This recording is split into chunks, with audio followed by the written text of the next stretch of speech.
This podcast is a member of the Place to Be Nation family. Visit us at placetobenation.com. The only place to be in your pop culture world. DC4U.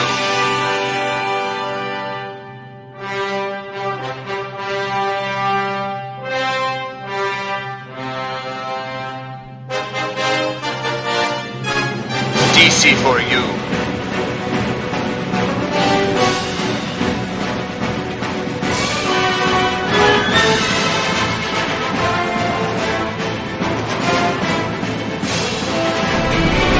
DC4U.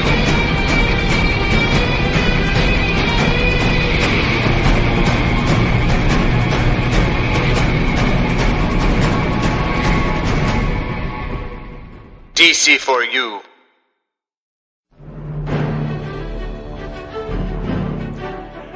Great shades of Elvis. Place to Be Nation Pop, welcome back to DC4U, the only all DC Comics show right here on the Place to Be Nation Pop Network. I am, of course, one of your hosts, Russell Sellers.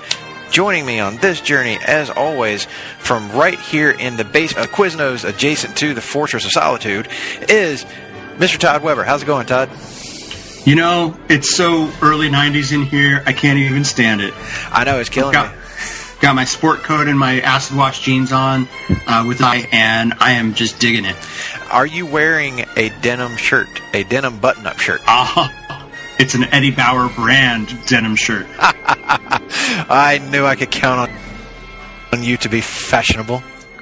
And my God, speaking of fashionable, let's just dive right into what we're talking about here today, and it is that classic TV show from 1993 to 1997, Lois and Clark: The New Adventures of Superman, starring Dean Cain in the titular role, the breastular role, if you will, of Clark Kent and Superman, with the absolutely wonderful and gorgeous Teri Hatcher playing Lois Lane. Yeah, happy to the max for Lois Lane. Big time. She is incredibly attractive from the. I mean, she always was. She always is. But this first episode is the one we're talking. The 2-hour pilot that aired on ABC on September 12th, 1993. This was a pretty big departure and reinvention of Superman for a modern audience, because outside the comics, most people only thought of Superman as that the Christopher Reeve take, because he was still everybody's Superman up until just a few years prior to this. 1987, I believe, last time he played the character. Yes, Superman 4: Quest for Peace was 1987, but we forget that there was a syndicated Superboy show. I didn't forget. Not long after that. Okay, good. I never forgot. That gap between the Reeve Superman and the Dean Cain Superman, we at least had Gerard Christopher and the other guy as the UHF channel Superboy. We are low budget. We are going to get to that someday. Yes, we are absolutely going to talk Superboy series. That was one of the staples of my childhood. But Lois and Clark is also a major staple of my childhood. Now, of course, in 1993, I was like 11 years old when this premiered. So, Todd, your perspective on should be a little bit different than mine. So, what did you think of this pilot episode of Lois and Clark? You know, I only watched this a couple months ago when for the first time, when the DC Universe service started, I said, okay, time to fill in this gap. This was not a show I watched back in the 90s. I don't know if it was out of protest or just I was living La Vida Loca in my college years, but I was never home to watch this show, and although reading comics, I think I wasn't necessarily a fan of just the superficial ideas of the casting of this. I didn't necessarily appreciate that he was not Christopher Reeve looking. You know, it was kind of a thing where I've always been the Superman. Clark is the real guy, and Superman is the mask he puts on. But for the story or the conceit to be that Lois falls for Clark before she falls for Superman, or at least that they become a couple in spite of things. Always kind of rubbed me wrong, even though it was true to the comics at the time. So I don't know. I had misgivings about it, and I was such a Christopher Reeve loyalist that I just kind of wrote before watching it. And, you know, I guess I regret that just because it kept the character out there for a while on ABC TV for free.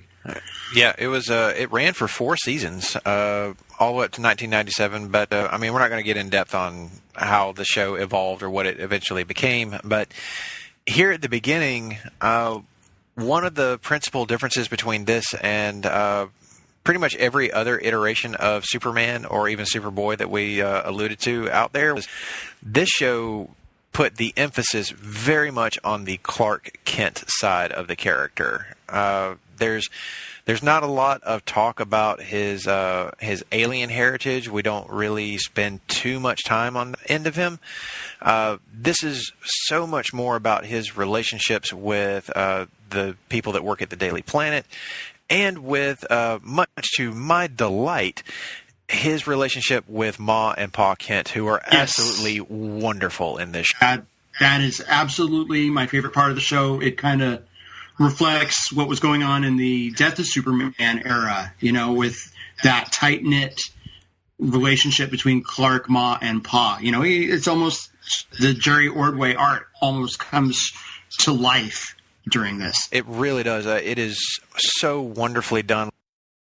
The aesthetics of the show, I mean, it does look incredibly 90s and dated, but I mean, as far as a pilot goes, I've seen way worse when it comes to the set designs and costuming. I mean, of course, they were working on a much smaller budget here because they didn't know if they were going to be picked up when they were making this particular, I guess, what could really be called a 2-parter episode, even though it is just one extra long one.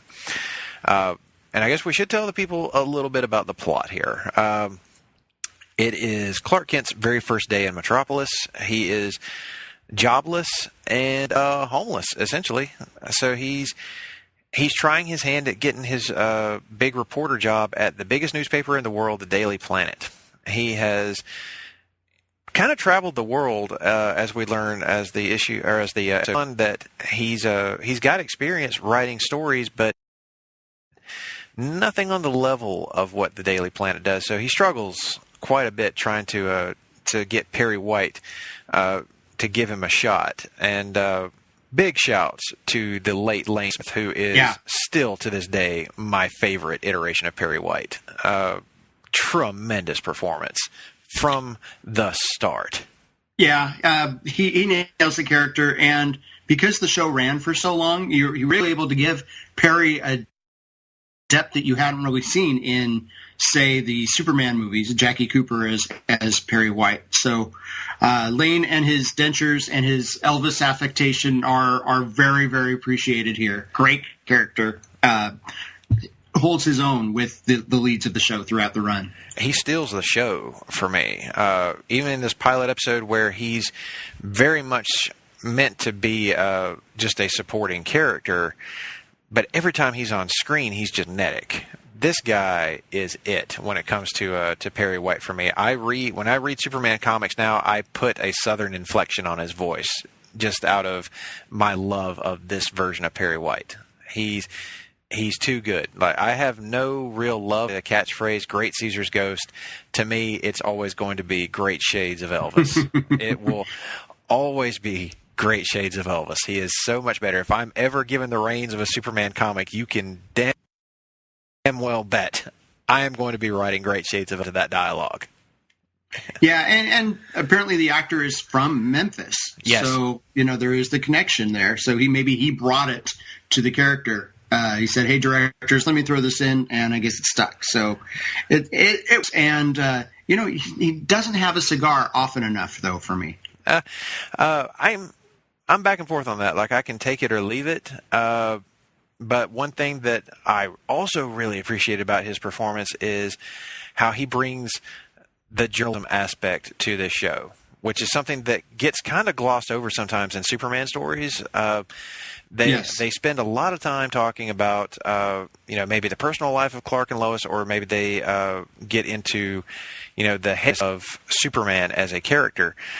But when it comes to the supporting cast, Perry and Jimmy especially, you got to get into the weeds a bit with the journalism aspect of it. Like, really show us some of that hard, old school newspaper man dialogue. And man, if I didn't know better, I would say that Lane Smith has been doing it his entire life. He really goes for it. Right in the pilot too, he actually has the line that kind of became my favorite line from him, and it's just a small thing.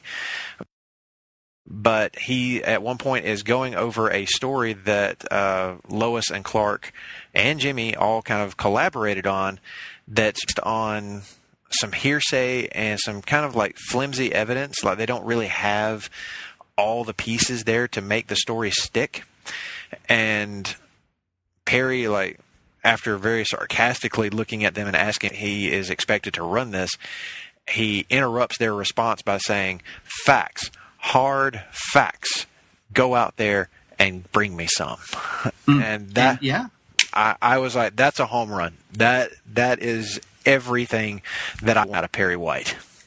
Yeah, all you journalism graduates out there, that's you appreciate that about this. There was also an Astro City issue that really gets to the guts of journalism and says,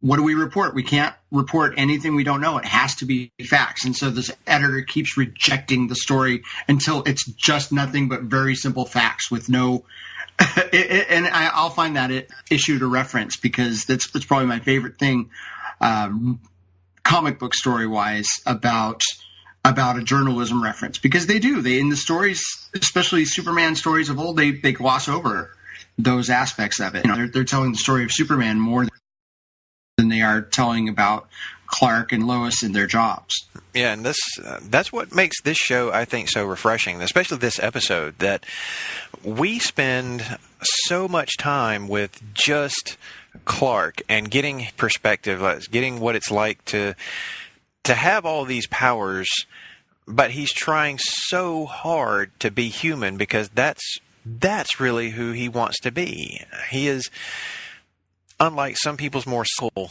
impressions of Superman, he's not doing an impression of a human being. He's not, portraying what he thinks a human looks like. He was raised as a human, so that's how he thinks of himself. But he's the son of Martha and Jonathan, 100%. Exactly. That's who he is at his core. And that's what this show does so beautifully, is it doesn't give us like that wide dichotomy between the two versions of Clark that we're used to seeing, the bumbling version that Christopher Reeve played really well, versus the almost godlike figure that he becomes whenever he's in the Superman suit. This take on Superman gives you the real Clark, the one who isn't trying to be the superhero.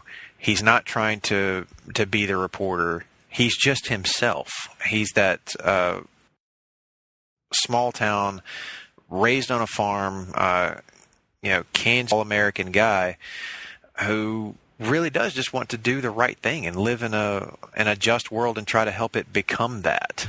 So in those interactions between he and his parents, that's when we really see Dean Cain, I think, just really shine, because he's totally tuned in to that version of Clark Kent, and that is absolutely my favorite version of this character.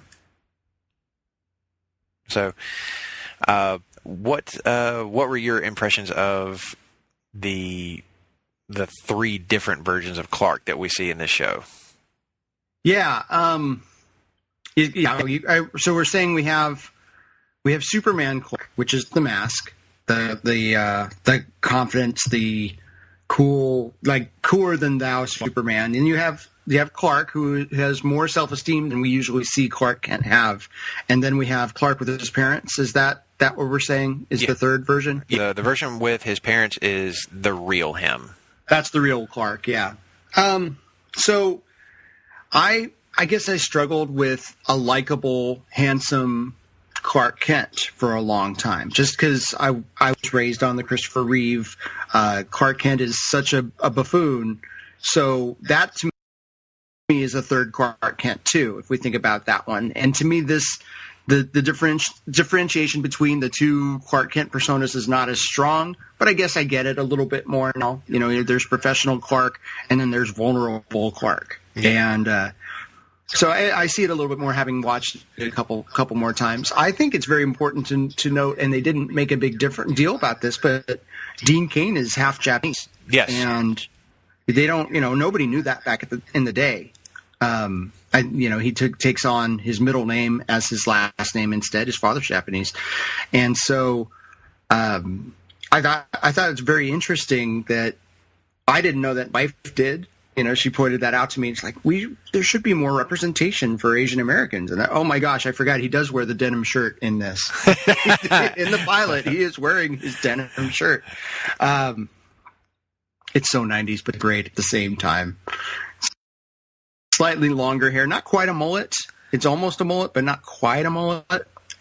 Yeah, but it's longer hair than you would normally see Superman having. It was that 1993 era look for Superman, because this was circa Death of Superman. So they wanted to get that look for him, or I guess his Return of Superman is when he had the mullet going on. So that all was like the parts that really worked for me in this episode. Some stuff that doesn't. Yeah. Some the stuff, visions. Oh boy. The visual effects leave a good bit to be desired, even by 90s standards. There are times when Clark flying at night is fine for the most part. Landings are a little wonky and weird looking, but of heat course, vision. The heat vision is pretty hilarious because it's, man, you can. Oh, I don't even know how to describe it. Just the copy, cut, paste version of the heat vision is pretty bad. But then there's the explosion of the space shuttle. Yeah. That's real rough. Even by 90s standards, that is the X-ray vision. What about the walking around the room, the spinning room gag? I appreciate that. As an homage maybe to the old Batman 66 show. Like, we can do something similar to that by having a room that rotates. Yes. And like a fixed camera so that you can't tell the room is rotating. I remember watching a making of thing of that particular scene.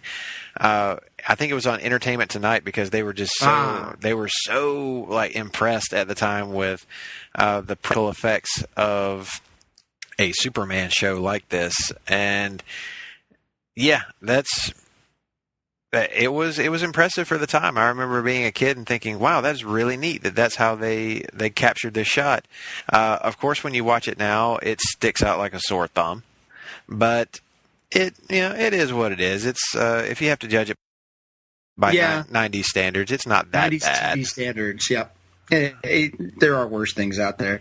Man, I would testicle to be as handsome as Dean Cain is in this pilot. He is a very attractive man. He very much looks like Superman. And to your point about him being half Japanese, I really appreciate them trying to have a racially ambiguous Superman. Yes. And this is the first time, I think, in any media where Superman is not blue-eyed. Blue-eyed. And that bugged me at the time. Like I said, I thought, they have a Mediterranean-looking Superman. That's, all right. But I didn't know that would be a thing about myself. Everything has to be traditional. Yeah. Even as a 21-year-old, I was 21 when this pilot came out, or the series started showing. I was kind of a gatekeeper even then, I suppose. We all go through that phase. I think it's just the jolt of something different being brought in, even if it is something only slightly so. Because Dean Cain so passes for being white, and without question. But when I watch this pilot now, knowing his heritage and just looking at through the lens of representation on television, it's like this is a pretty brilliant idea that should have been followed up on in later Superman iterations. A racially ambiguous Superman, because I mean he's not human; he's Kryptonian. How do we know what they look like? Like, how do we know what their race isn't going to be like? Black, whatever. It's going to be. It could very well be something completely different. And Smallville goes right back to the dark hair, blue eyed, traditional Superboy, Superman look. As did Zack Snyder's Man of Steel. The current Superman is very much that, even though he's British, but he's still very much square jawed white guy with blue eyes, and that all of that kind of makes me appreciate Dean Cain that much more in his casting. The producers of the show might have been a little bit more forward thinking than first thought. So I mean, who knows if they even knew? At least they said, okay, the dark eyes are not a deal breaker, or they didn't make him wear blue contacts. And I don't know if Brandon Routh wore blue contacts for Superman Returns. I don't recall.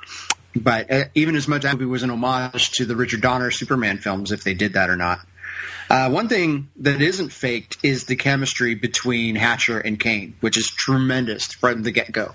Oh, they nail it. Like, these two, certainly, this is where the show was going to live and die. If these two didn't work, if they didn't have chemistry, this show falls on its face from the outset. And that, as you just said it, Bubba, this was absolutely gold. These two were so good together, and it holds up. Like it if nothing else in this show is worth watching over and over again, it is the chemistry between Teri Hatcher and Dean Cain. Just what brilliant casting director put these two together. I don't know, but man, they deserve every bit of money they got and more.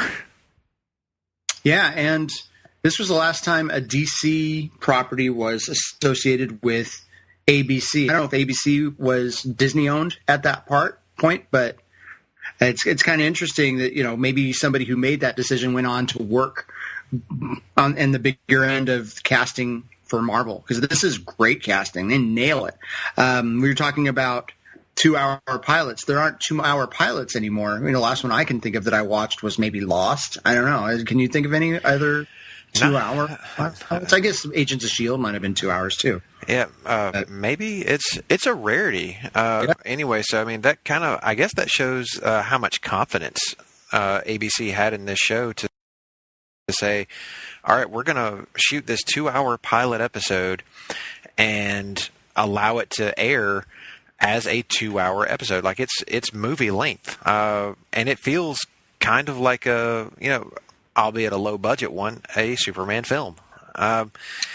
It develops its characters out, maybe in too long a fashion. Maybe it wouldn't have taken this long to get to the point of this story, but it does a pretty strong job of making you care about what's happening.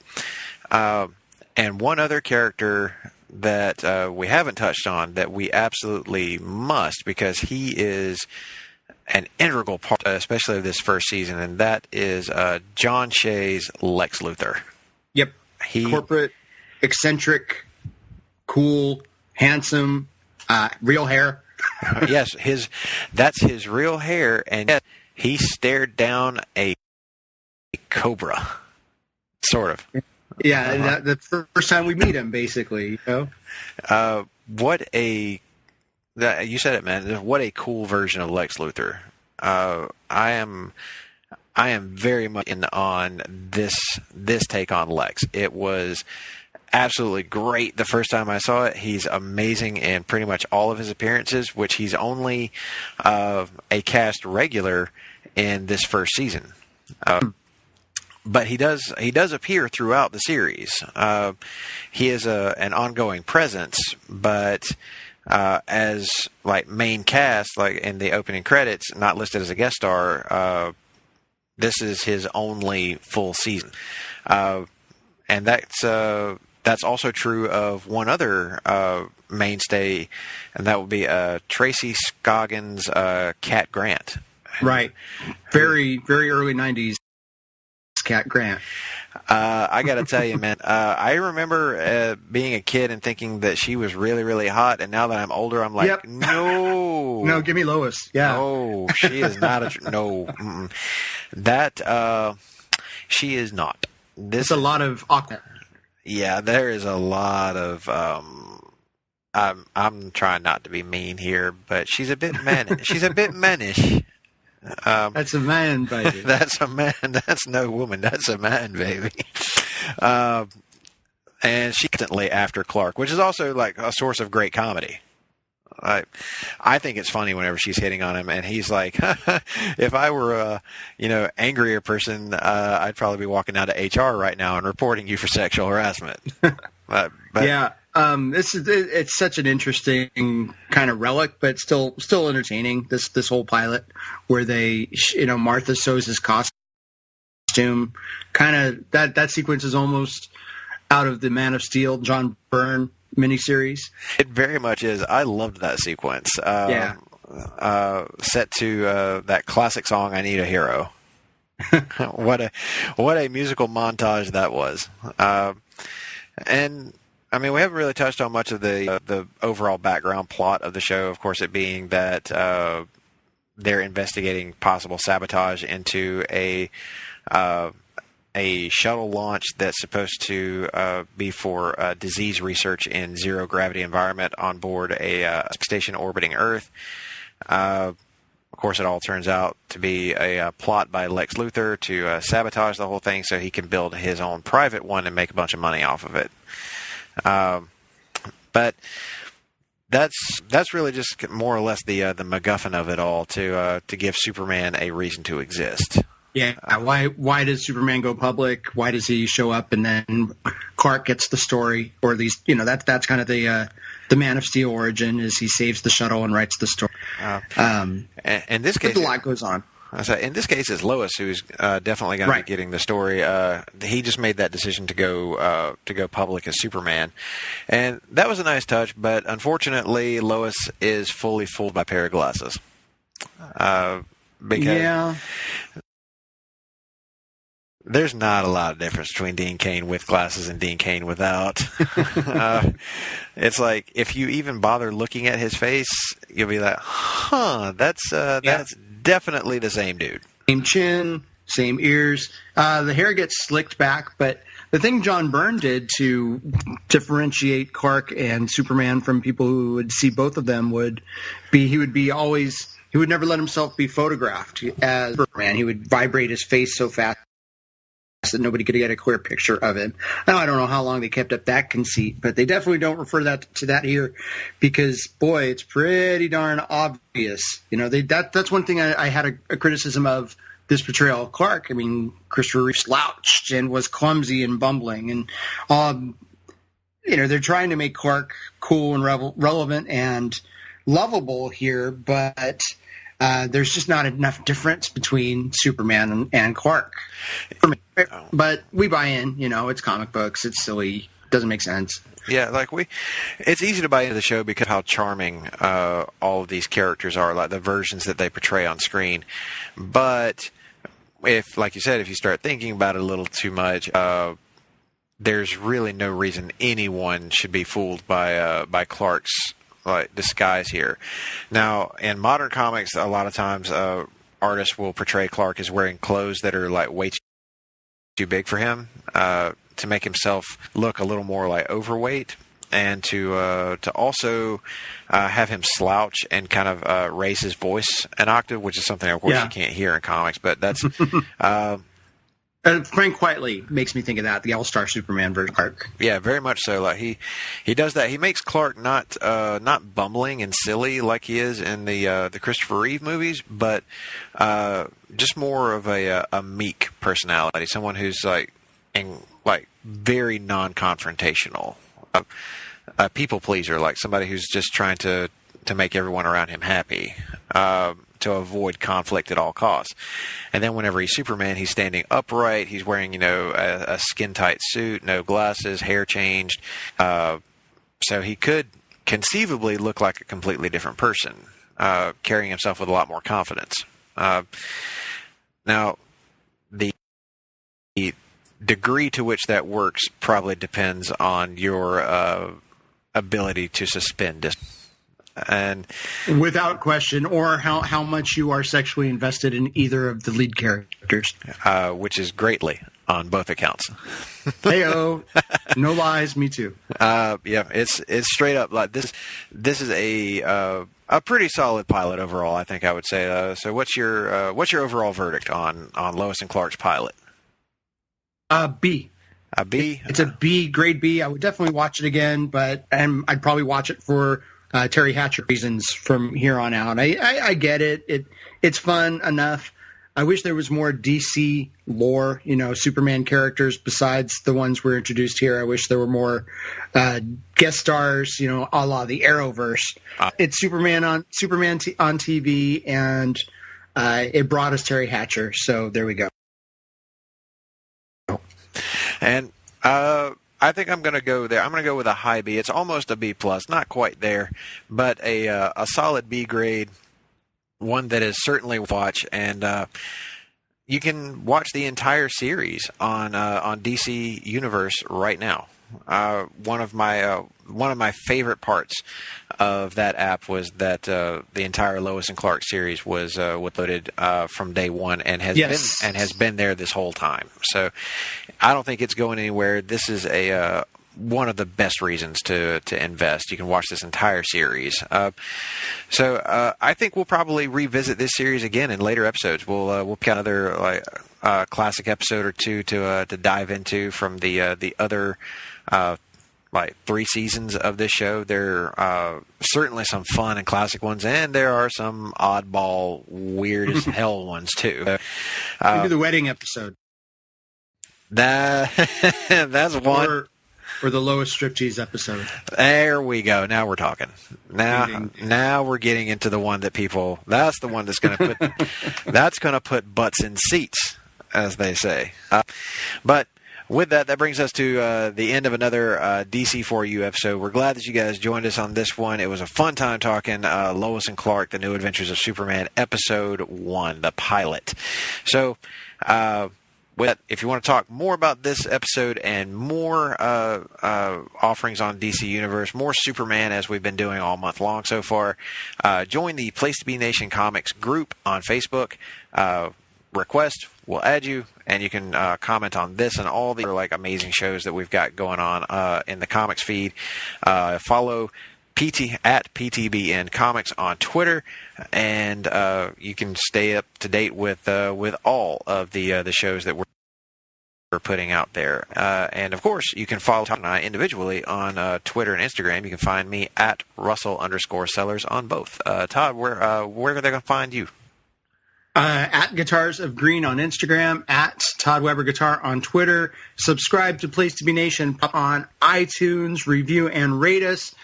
Check us out, and maybe we'll set up a Patreon or something so you can keep us in Hostess products. Hey, that would be great. I absolutely could go for some Hostess right now. Cupcakes. Yes. Oh, man, I was thinking about some Twinkies earlier. That would have been great. I was also re-listening to the old Laugh-In Theater at Andy and Tim talking about Ghostbusters, so it kind of got me in the mood. Excellent. Are you still mad at Tim about that, or are you good? Only slightly. Okay. I only yelled at the pod a couple of times this time around. It was a much calmer experience, but supposedly I'm going to be back on Laugh-In Theater in season 2 to maybe talk some Ghostbusters too. So that would be logical, wouldn't it? it would be tremendous for me to get there because I love that one too. But I guess you're going to control all on your own. My God, I'm just going to start singing the Bobby Brown song. Yep. It's going to happen. Underrated soundtrack.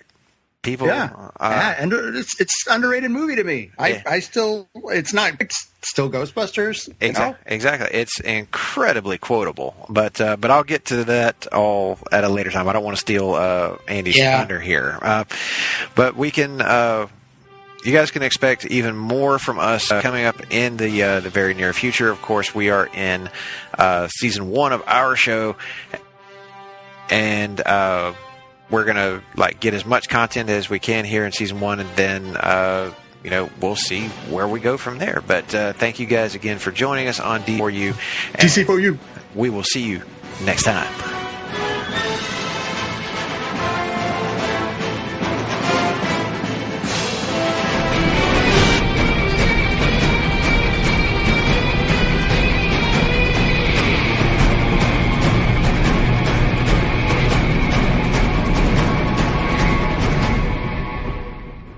DC4U. Promotional consideration paid for by the following. Place to Be Nations, JT Rosero and Chad Campbell here. We want to let you know that we have over 24 podcasts available on iTunes, Stitcher, Google Play, and PlaceToBeNation.com. We now offer them to you on 2 great feeds. On the Place to Be Nation Wrestling feed, we dive into topics running the gamut from today's WWE to the glory days of yesteryear and the ins and outs of the territory days. In addition to our full-length shows, we also deliver to you special pod blasts on topics old and new. The Place to Be Nation Pop feed is a veritable treasure trove of great content, offering tremendous shows covering the land of movies, television, life, comics, and sports, brought to you by the most knowledgeable and insightful folks in the podcast world. You can find all these great shows, plus archives of our past podcasts from over the past 8 years as well by subscribing to both feeds on iTunes. And while you're there, be sure to rate and leave feedback as well.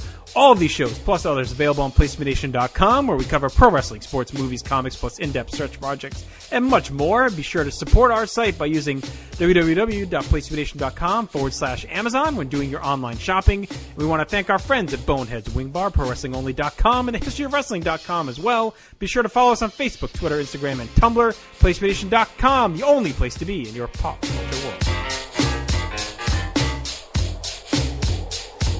Hey, DC4U listeners, thanks again for checking out another episode of DC4U, the only weekly all DC Comics podcast right here on the Place to Be Nation Pop feed. We're extending this episode by a little bit because we've had some unfortunate news come out this past week, and that the actor who played Pa Kent on Lois and Clark, The New Adventures of Superman, actor Eddie Jones, has passed away at the age of 84. He was a prolific actor, appearing in movies like A League of Their Own, Seabiscuit. He was also in Steven Spielberg's The Terminal in 2004, and in one of my personal favorite superhero films from the 1990s, The Rocketeer. He's had a prolific career. He was an amazing Pa Kent. He was the definition of that character for me for so long. And Todd, I think that might have been true for you as well. Yes? Yeah, he was the Jurgens era Pa Kent come to life. And just wonderfully personified that character. Loved his relationship both with Ma Kent and with Clark on the show. And he will be missed. That was a great performance. An integral part of that show was the relationship between the parents and Clark. So, yeah, Eddie Jones did a great job on that, and I'm surprised to read all these other credits, but I guess I'm not surprised because he must have been an awesome actor in other things just because, as we saw, as he was on Lois and Clark. Absolutely. He was a tremendous talent, and we're very sad to hear that he has passed. Our thoughts are, of course, with his family, with those that knew him best and loved him. And again, the defining Pa Kent of an era has unfortunately passed away. But we will continue on enjoying his work. His legacy is going to live forever because the guy was in just some absolutely amazing work. He was a tremendous talent. Sad to see him go. But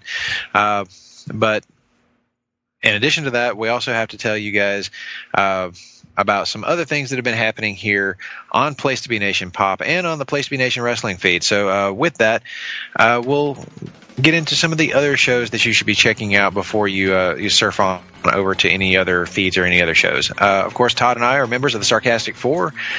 We just took a look at the second part of our venture into 1971.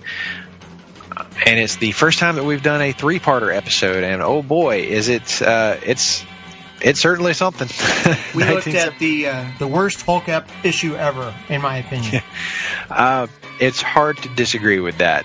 There's some good stuff that occurred, Spider-Man, throughout that reading assignment, but still, 1971 loaded with some real comedy in that episode. So I think you guys need to go check that out. And on the 31st episode of Songs with Friends, Steve and Kelly are talking Gin Blossoms and DMX. And I am a Gin Blossoms mark, so I am here for that. They talked about a classic song in Hey Jealousy. I am every band I've ever played in has wound up playing that song at some point. That's real talk.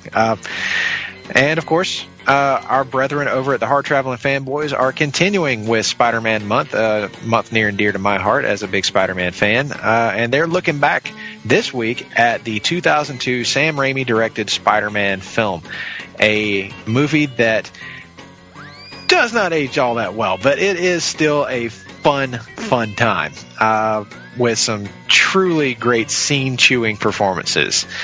Now, Geek and Sassy, some of our other friends, another member of the Sarcastic Four, Tim Capel, along with Jennifer Smith. I've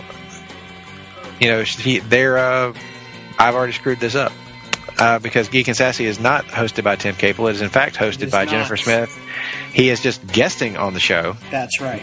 With Jennifer Smith and Miranda Berthold, as they are set to recap season 2 and preview season 3 of Stranger Things, which is apropos because Glenn, Scott, and their friend Alana are back with a new spectacular review of Stranger Things Season 3. So you go listen to Geek and Sassy for the preview, and then you go over to the Glenn Butler Podcast Hour Spectacular, and you check out the review of Season 3. It all works in tandem with each other. It's good stuff. Did you see all of Season 3 yet?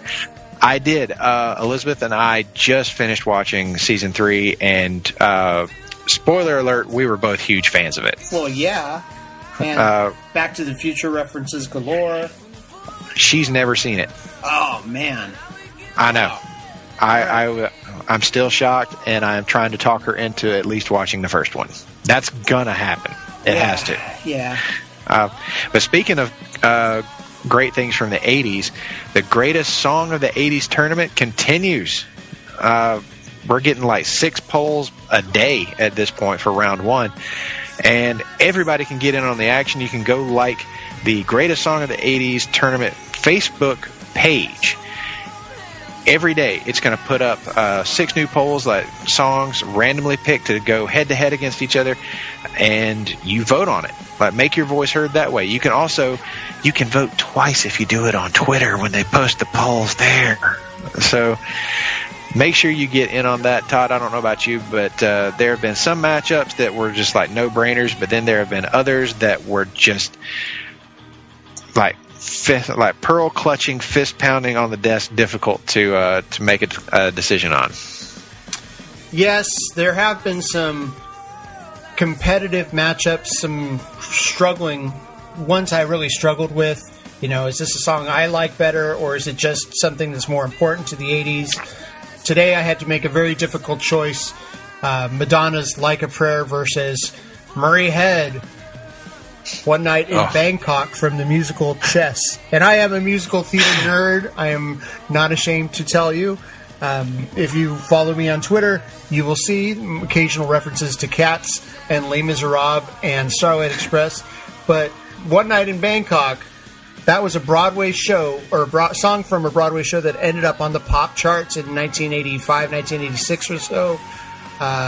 Maybe earlier than that, but some tremendous lyrics to that. I'm resisting the temptation to break into rap, but I'm not going to do it. But to do the lyrics, but anyway, that would be.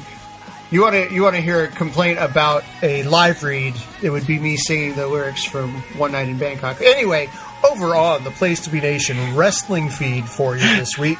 How's that for a segue? Yeah, that was anyway. ... Cut.